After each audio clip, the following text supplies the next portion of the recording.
Hello friends, welcome to my YouTube channel Ishant learning. तो friends, मेरा नाम है ईशांत और मैं आपके सामने लाया हूँ क्रॉप प्रोडक्शन एंड मैनेजमेंट, जो कि एनसीईआरटी क्लास 8 साइंस का पहला चैप्टर है। और फ्रेंड्स, आज के इस चैप्टर में हम क्रॉप प्रोडक्शन मैनेजमेंट का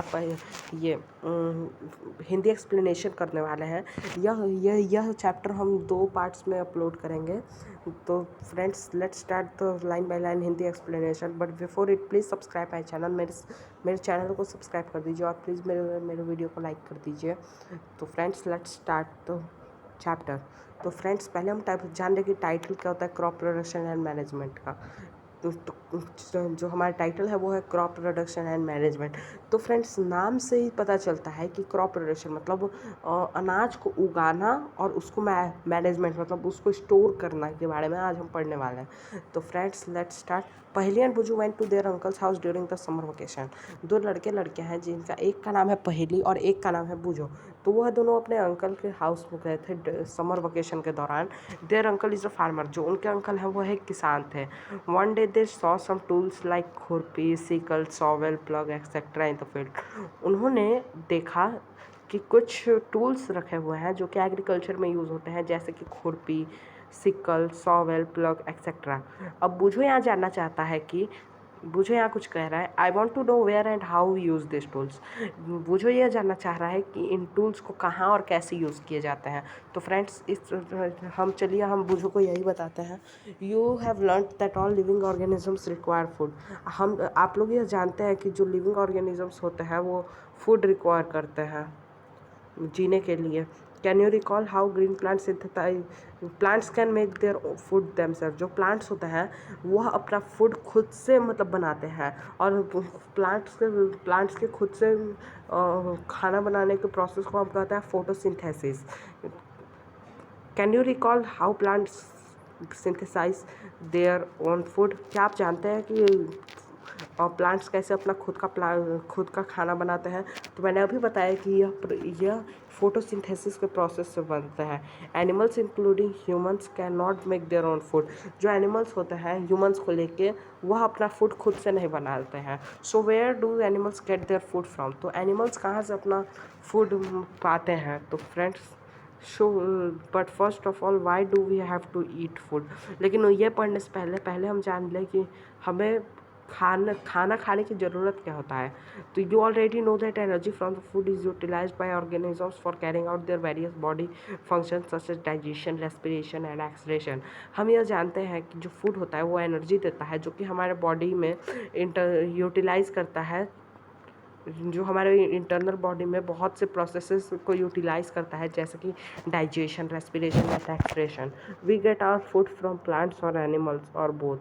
हम जो फूड पाते हैं वो या तो हम प्लांट से पाते हैं, या तो प्लांट्स जैसे हो गया आपका स्पिनच का, कॉलीफ्लावर एक्सेट्रा, या एनिमल्स जैसे हमारा मीट हो गया, फिश हो गया और बहुत, या तो हम दोनों से पाते हैं। तो फ्रेंड्स, यहाँ बुझो कह रहा है, since we all need food how can we provide food to a large number of people in our country. अब यह बुझो पूछ रहा है कि खाने की ज़रूरत तो सबको पड़ती है, तो कैसे हम इस खाने को दुनिया के सारे लोगों तक पहुंचा सकते हैं। तो यहाँ पहली बोल रहे हैं, food has to be produced on large scale. पहली कर रही है कि अगर इसके लिए हमें फूड को बहुत ही ज़्यादा मात्रा में पैदा करना होगा। In order to provide food for large population, अगर हमको लगातार बहुत पूरे पॉपुलेशन को खाना देना है तो रेगुलर प्रोडक्शन, प्रॉपर मैनेजमेंट और डिस्ट्रीब्यूशन इज़ नेसेसरी। तो इसके लिए हमें पेड़ों को सही टाइम पे उगाना, उसका अच्छे से मैनेजमेंट करना और बांटना उसको बहुत नेसेसरी है। अब 1.1 एग्रीकल्चरल प्रैक्टिसेस। तो फ्रेंड्स, अब हम पढ़ने वाले हैं एग्रीकल्चरल प्रैक्टिसेस। पहले हम देख लेते हैं यहाँ कुछ लिखा हुआ है। Till 10,000 BC people were nomadic. अब जैसे 10,000 BC तक लोग जो होते थे वो नोमैडिक होते थे। वह एक जगह से दूसरे जगह घूम के अपने खाने और पानी का व्यवस्था करते थे, और या एक जगह से दूसरे जगह जाकर रहते थे। They they were wandering in groups from place to place in search of food and shelter. वह एक जगह से दूसरे जगह घूमते थे फूड और शेल्टर की खोज में। They raw fruits and vegetables and started hunting animals for food. अब वह मतलब कच्चा ही फलों और वेजिटेबल्स को खाने लगे और उन्होंने जानवरों की हंटिंग करना भी स्टार्ट कर दिया। Later they could cultivate land and produce rice. लेकिन कुछ दिनों बाद उन्होंने राइस उगाना सीखा और वीट भी उगाना सीखा और ऐसे बहुत सारे क्रॉप्स को अनाजों को उगाना सीखा। दस वॉज बॉर्न एग्रीकल्चर। ऐसे ही एग्रीकल्चर पैदा हुआ था। अब हम आगे पढ़ते हैं। When plants of the same kind are cultivated at one place on a large scale it is called a crop. जब हम प्लांट्स को एक जगह पे बहुत सारे मात्रा में उगाते हैं उसी को हम क्रॉप कहते हैं। इस डेफिनेशन को आप लोग याद रखिएगा, ये बहुत ही इंपॉर्टेंट डेफिनेशन है आपके एग्जाम के पॉइंट ऑफ व्यू से।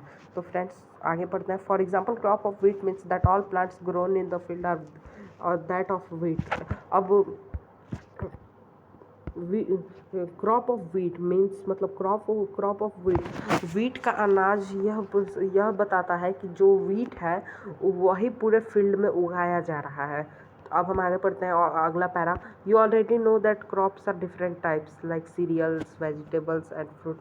हम यह जानते हैं कि जो अनाज होते हैं वो बहुत अलग अलग तरीक़ों के होता है, जैसे फल सब्जियाँ etcetera. This can be classified on basis off season in which the group. अब ये जो क्रॉप्स होते हैं यह डिफ्रेंशिएट करते हैं सीज़न से, क्योंकि जो हमारा क्रॉप्स होता है उसको उगने के लिए सीज़न एक बहुत ही इम्पॉर्टेंट मतलब वो सीज़न का एक इम्पॉर्टेंट रोल होता है। अब जैसे आप पैडी का एग्जांपल ले लीजिए, जो पैडी होता है उसको बहुत पानी चाहिए होता है उगने के लिए, और पैडी बिना पानी के नहीं उग सकता, इसलिए वह रेनी सीजन में उगाया जाता है। India is a vast country. The climatic conditions like temperature humidity and rainfall vary from one region to another. India में जो क्लाइमेटिक कंडीशन है वो टेम्परेचर ह्यूमिडिटी रेनफॉल अलग जगहों पे मतलब वेरी करता रहता है। Accordingly there is a rich variety of crops grown in different parts of the country. और इसी तरह जो वैरायटी ऑफ बहुत तरीक़ों के अनाज हमारे कंट्री में डिफरेंट पार्ट्स में उगाए जाते हैं। Despite this diversity two broad cropping patterns can be identified. अब इन सब के अलावा दो तरह के अनाज होते हैं। पहला तो हमारा होता है खरीफ क्रॉप्स या खरीफ फसल। अब हम पहले खरीफ क्रॉप्स के बारे में पढ़ लेते हैं। The crops which are sown in rainy season are called kharif crops. अब जो क्रॉप्स बरसात के मौसम में उगाए जाते हैं उनको हम खरीफ क्रॉप्स कहते हैं। The rainy season is India is generally from June to September. जो हमारे इंडिया में बरसात का सीज़न होता है वह जून से सितंबर तक होता है। इसका मतलब खरीफ क्रॉप्स भी जो उगते हैं वो जून से सितंबर तक उगते हैं। या बहुत अच्छे से याद कर लीजिएगा कि जो खरीफ क्रॉप्स होते हैं वो रेनी सीजन में उगते हैं, क्योंकि ये क्वेश्चंस बहुत बार पूछा गया है और इसके आप एग्जांपल्स भी याद रखिएगा, क्योंकि एग्जांपल्स बार बार पूछे जाते हैं। तो फ्रेंड्स इसके एग्जांपल है paddy maizes soybean groundnut and cotton are kharif crops. जो पैडी होता है, मैजे होता है, सोयाबीन होता है, ग्राउंडनट होता है और जो कॉटन होता है यह सब खरीफ क्रॉप्स होता है। अब सेकंड हो गया हमारा रबी क्रॉप्स। अब rabi crops the crops grown in winter season. और जो क्रॉप्स विंटर सीजन मतलब ठंडी के दिन में उगाए जाते हैं उनको हम रबी क्रॉप्स कहते हैं। और जो हमारे जो रबी क्रॉप्स होता है वो अक्टूबर से मार्च तक उगाए जाते हैं, क्योंकि जो हमारा क्लाइमेट होता है ठंडा जो होता है वो अक्टूबर से मार्च तक ही होता है। अब जो एग्जांपल है रबी क्रॉप्स के वो वीट है, ग्राम है, पी है, मस्टर्ड है, लिनसीड है। गेहूँ हो गया, ग्राम हो गया, मटर हो गया, दाल हो गया, लिनसीड हो गया, यही सब रबी क्रॉप्स के एग्जांपल है। Besides this pulses and vegetables are grown during summer at many places. और जो पल्सेस होते हैं और वेजिटेबल्स होते हैं वह गर्मियों के सीज़न में बहुत जगहों पे उगाए जाते हैं। अब हम पढ़ेंगे 1.2 basic practices of crop production. Why paddy can not, अभी यहाँ मुझे पूछ रहा है why paddy can not be grown in winter season. Okay, क्यों पैडी को हम विंटर सीजन में ग्रो नहीं कर सकते। तो यहाँ पहले इसको बताती है कि जो पैडी होता है उसको बहुत सारा वाटर चाहिए होता है उगने के लिए। Therefore it is grown only in rainy season, इसीलिए यह बस रेनी सीजन में उगाया जाता है। और फ्रेंड्स हमारा जो नेक्स्ट पैरा है वो है cultivation of crops involve several activities undertaken by farmers over period of time. जो कल्टीवेशन होता है क्रॉप्स का, इसमें हमें बहुत सारे एक्टिविटीज़ करने पड़ते हैं और फार्मर्स इन एक्टिविटीज़ को करते हैं बहुत लंबे समय के लिए, इसी की वजह से वह क्रॉप उगा पाते हैं। तो वैसे आगे हम पढ़ते हैं, you may find that these activities are similar to those carried by out by a gardener or even by when you grow ornamental plants in your house. अब आप देखते होंगे कि ये जो किसान होते हैं, इनकी जो ये एक्टिविटीज़ होती है, यह गार्डनर और जो हम लोग अपने घरों में पौधे उगाते हैं उनसे सिमिलर होते होंगे।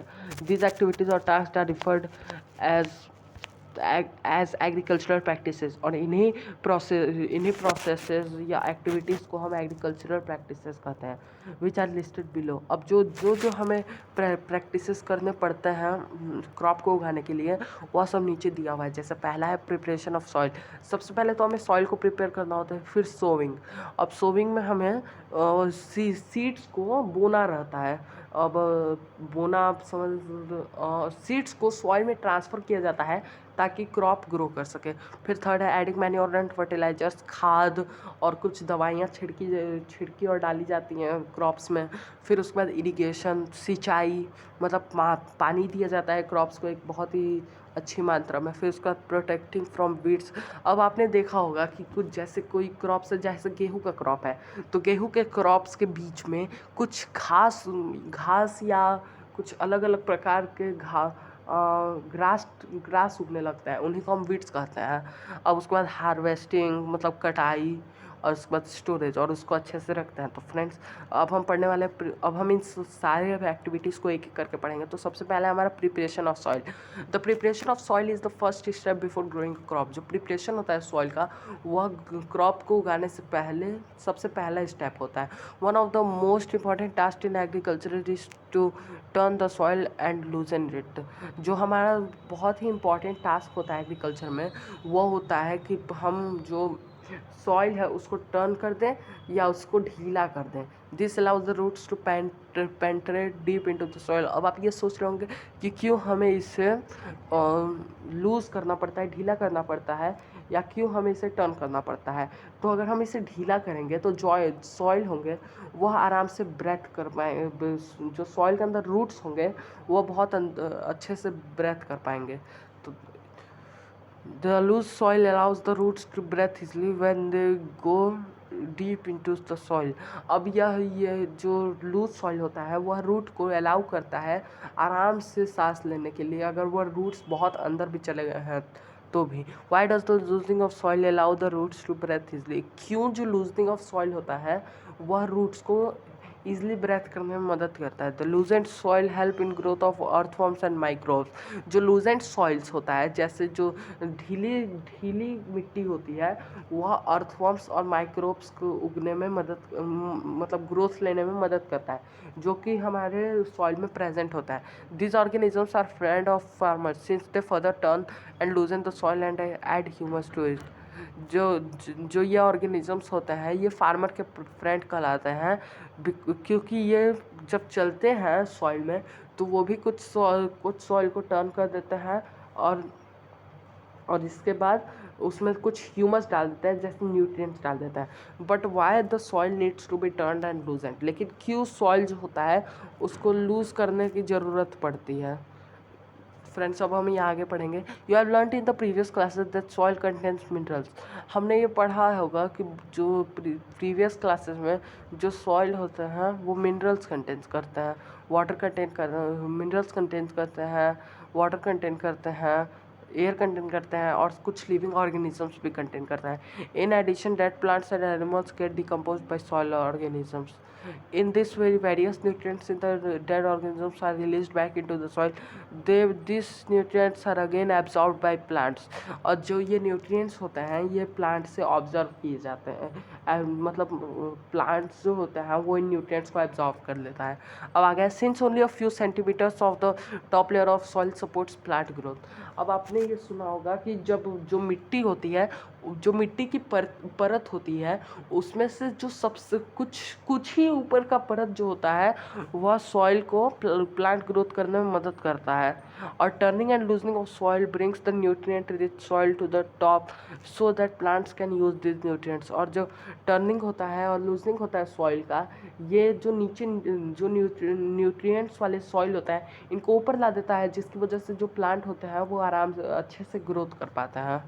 These nutrients are again thus thus turning and loosening of soil is very important for cultivation of crop। इसी वजह से जो टर्निंग ऑफ और लूजनिंग ऑफ सॉइल होता है वो बहुत ही इंपॉर्टेंट होता है क्रॉप्स के कल्टीवेशन में। The process of loosening and turning of the soil is called tilling और plugging.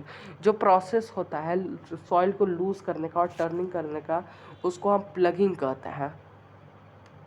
This is done by using a plug. अब आपने प्लग सुना होगा, आपने देखा होगा कि जैसे गांव में एक फार्मर होता है, वह दो बुल्स को लिए रहता है और उनके गर्दन के ऊपर एक लॉग टाइप का लगा देता है, जिसकी वजह से और इनको मिट्टी में चलाता है ताकि जो मिट्टी है उसमें बहुत बड़े बड़े सॉइल के रॉक्स होते हैं, रॉक्स बहुत बड़े बड़े होते हैं जिनको तोड़ना ज़रूरी होता है कल्टीवेशन ऑफ क्रॉप्स के लिए।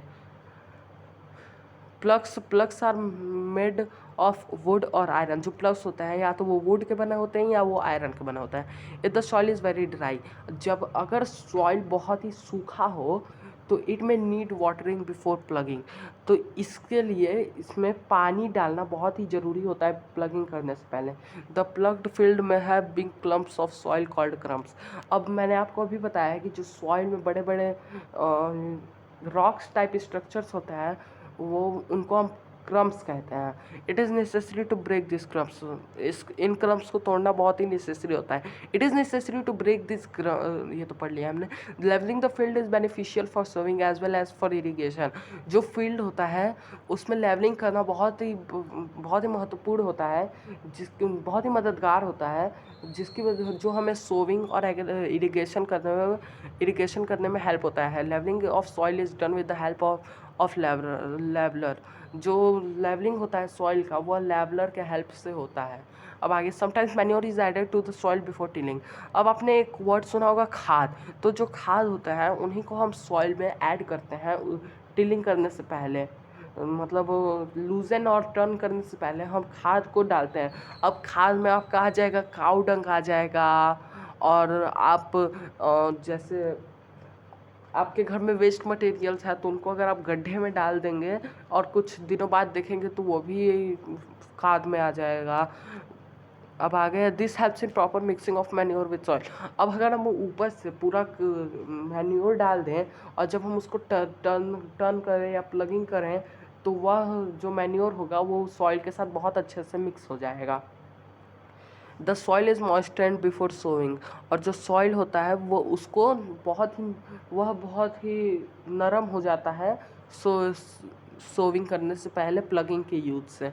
अब हम पढ़ने वाले हैं agricultural implements. Before sowing the seeds it is necessary to break soil clumps to get better yield. अब जब हमें सोइंग ऑफ सीड्स मतलब सीड्स बोने से पहले बहुत ज़रूरी होता है कि हम जो सॉइल के क्लम्प्स होते हैं उनको तोड़ दें। This is done with the help of various tools. और यह वेरियस टूल्स के यूज़ से किया जा सकता है।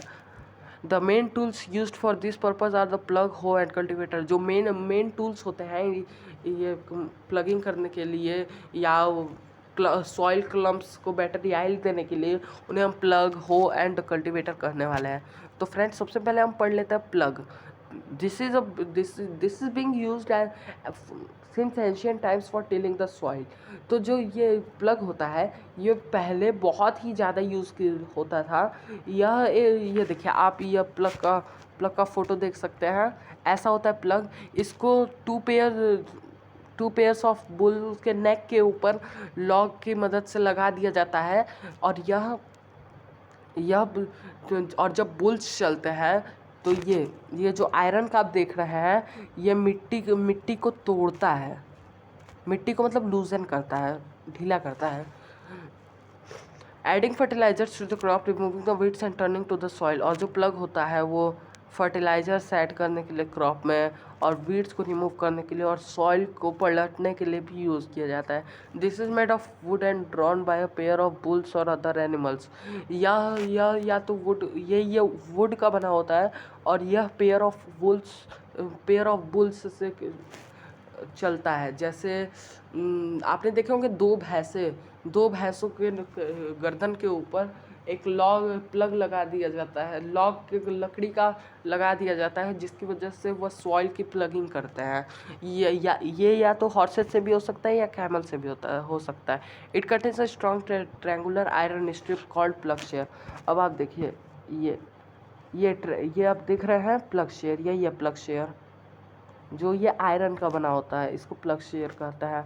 The main part of the plug is a long road of would which is called a plug shaft. अब आप ये लकड़ी जो देख रहे हैं, ये सबसे मेन होता है एक प्लग में, इसको हम प्लग शाफ्ट कहते हैं। There is a handle at one end of the shaft, और यहाँ एक हैंडल होता है शाफ्ट में। The the other end of the attach to beam which is placed on the bull's neck. अब यहाँ आप देख रहे हैं एक लॉग को बुल्स नेक पे रख दिया जा रहा है, जिसकी वजह से बुल्स इसको खींच पाते हैं। The other end of one pair of bulls and man can easily operate the plug. जो एक पेयर ऑफ बुल होता है, मतलब दो भैंसे और एक आदमी ईजिली ऑपरेट कर सकता है प्लग से। The indigenous wooden plough is easily being replaced by iron ploughs nowadays. अब जो वुडन प्लग है वह अब धीरे धीरे या तेज़ी से ही आप कह सकते हैं कि आयरन के प्लग से अब मतलब बदले जा रहे हैं। अब हमारा सेकेंड है हो। It is a simple tool which is use for removing weeds and for loosening the soil. यह एक बहुत ही सिंपल टूल है जो कि वीड्स को रिमूव करने के लिए और लूजनिंग सॉइल को लूज करने के लिए यूज़ किया जाता है। It has a long rod of would. यह एक लॉन्ग रॉड, इसके पास एक लॉन्ग रॉड ऑफ वुड होता है, और या iron. A strong broad and bent plate of iron is fix to it one of its end. अब इसके एक तरफ एक ब्लेड का बेंट प्लेट लगा दिया जाता है, ब्लेड जैसा ही होता है वो, उसका स्ट्रक्चर रुक मैं वो शायद दिया हो। हाँ देखिए फ्रेंड्स, ये है बेंट प्लेट। अब फ्रेंड्स आगे हम पढ़ते हैं। A strong, broad and bent plate of iron is fixed to one of its end and works like a blade. यह एक ब्लेड की तरह, मैंने आपको अभी बताया था कि यह एक ब्लेड की तरह यूज़ किया जाता है, और ये एक एंड में रहता है। It is pulled by animals, और यह एनिमल्स से खींचा जाता है। अब हमारा अगला है cultivator. Nowadays plugging is done by tractor driven cultivator. आज के दिनों में जो कल्टीवेटर होता है उसका बहुत ज़्यादा यूज़ किया जाने वाला है। टेक्नोलॉजी हमारी बहुत आगे बढ़ चुकी है, और पहले के ज़माने में जैसे बहुत ज़्यादा प्लग का यूज़ किया जाता था, वैसे ही आज के ज़माने में बहुत ज़्यादा कल्टीवेटर का यूज़ किया जाता है। The use of cultivator saves labour and time. जो कल्टीवेटर का यूज़ होता है वह लेबर और टाइम दोनों को बचाता है। जैसे ज़्यादा टाइम भी नहीं लगता है और ज़्यादा लेबर भी नहीं लगता है। अब हमारा अगला है सोइंग। फ्रेंड्स, जो हमारा अगला एक्टिविटी है वो है sowing. Sowing as an important part of crop production. जो सोइंग है वो बहुत ही इंपॉर्टेंट पार्ट है क्रॉप प्रोडक्शन का।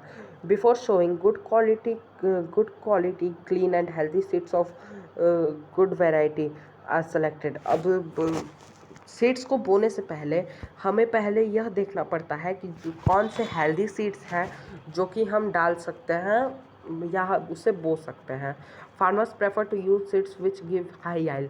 अब जो फार्मर्स होते हैं वो हमें यह कहते हैं कि जो सीड्स होने चाहिए वो बहुत ही अच्छे, उनमें न्यूट्रिएंट्स होने चाहिए, प्लस वो बहुत अच्छे होने चाहिए। अब सिलेक्शन ऑफ सीड्स कैसे सेलेक्ट कर सकते हैं कि सीड्स अच्छे हैं कि ख़राब है। अब यहाँ पहली कर रही है। One day I saw my mother put some gram seeds in a vessel and pour some water on it them. अब पहली का रही है कि मैंने अपनी मम्मी को एक दिन देखा कि वह ग्राम के सीड्स को एक वेसल में रख रही हैं और उसमें कुछ वाटर डाल दे रही हैं। After a few minutes some seeds started to float on top. और कुछ देर बाद जो सीड्स हैं, कुछ सीड्स, सारे सीड्स नहीं, कुछ सीड्स ऊपर फ्लोट करने लग रहे हैं। अब यह सोचने लगी, I wonder why some seeds float on water. अब यह सोच रही है कि क्यों कुछ सीड्स होते हैं वो वाटर पे फ्लोट करने लगता है। तो मैं इसका आंसर बता दूं कि जो सीड्स जो वाटर पे फ्लोट करने लगता है, इसका मतलब वो डेड सीड्स हैं, वह ज़्यादा न्यूट्रिएंट रिच सीड्स नहीं है। अब आगे हम पढ़ते हैं एक्टिविटी 1.1, पहली एक्टिविटी इस चैप्टर की, take a beaker and fill half to it with water. अब हमें एक बीकर लेना है और इसमें इसका आधा हमें भर देना है पानी से। Put a handful of wheat and seeds and stir well. अब इसमें हमें एक मुट्ठी गेहूँ के सीड्स डाल देना है और एक बार मिला लेना है। वेट फॉर सम टाइम्स, और कुछ देर बाद फिर से हमें देखना है। वेट, अब are there seeds which float on water. अब आप देख सकते होंगे कि कुछ सीड्स ऐसे होंगे जो कि वाटर पे फ्लोट करने लग रहे होंगे। वो वुड दोज बी लाइटर और heavier than those which sink.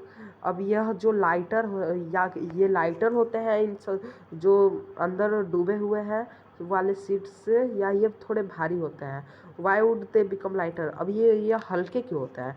Damage seeds become hollow and are thus lighter. अब यह जो डैमेज सीड्स होते हैं ये हॉलो हो जाते हैं और यह हल्के हो जाता है। Therefore they float on water, इसी की वजह से वो वाटर पे फ्लोट करने लगता है। This is a good method for separating good healthy seeds from the damage one. यह एक बहुत ही अच्छा मेथड है ये सेपरेट करने के लिए कि जो हेल्दी सीड्स हैं वो हेल्दी है और कौन सी सीड्स न्यूट्रिएंट रिच नहीं है, मतलब डेड है। तो फ्रेंड्स अब हम आगे पढ़ने वाले हैं। Before sowing one of the important task to know about the tools used for sowing seeds. अब बोने के लिए कौन कौन से टूल्स का यूज़ होता है इसको हम पढ़ने वाले हैं। तो फ्रेंड्स हम इसको पढ़ते हैं।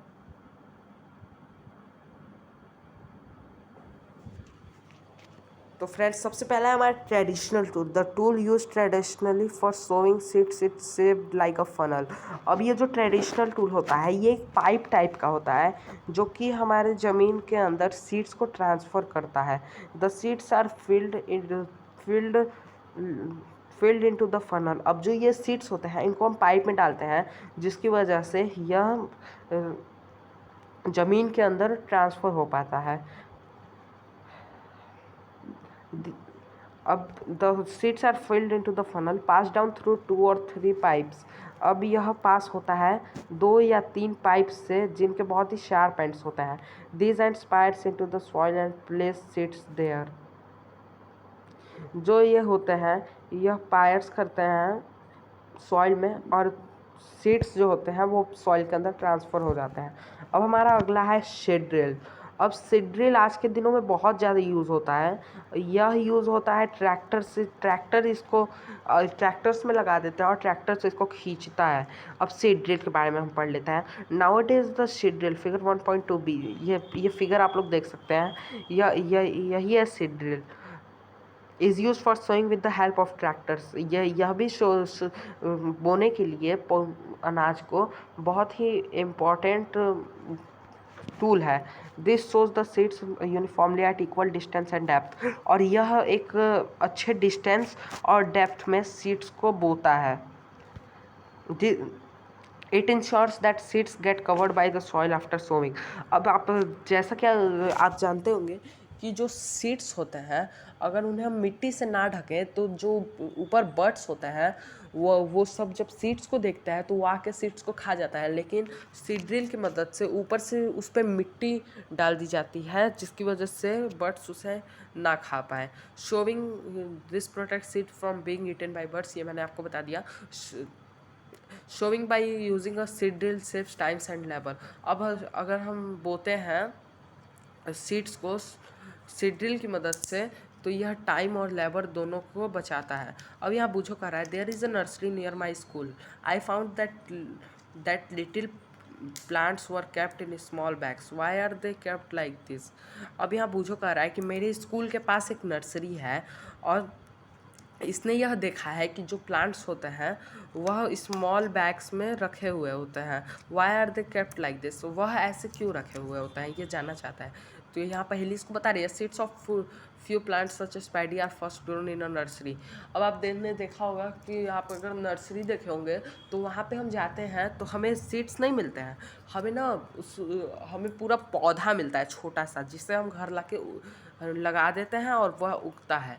तो ऐसा ही एक पैडी है, when they grow into seedlings, और जब वह पौधों में उग जाते हैं तो वह फील्ड में लगा दिए जाते हैं। Some forest plants and flowering plants are also grown in the nursery. अब कुछ जंगली पौधे और फूलों वाले प्लांट्स जो होते हैं वह नर्सरी में उगाए जाते हैं। Appropriate distance between the seeds is necessary to avoid over crowding.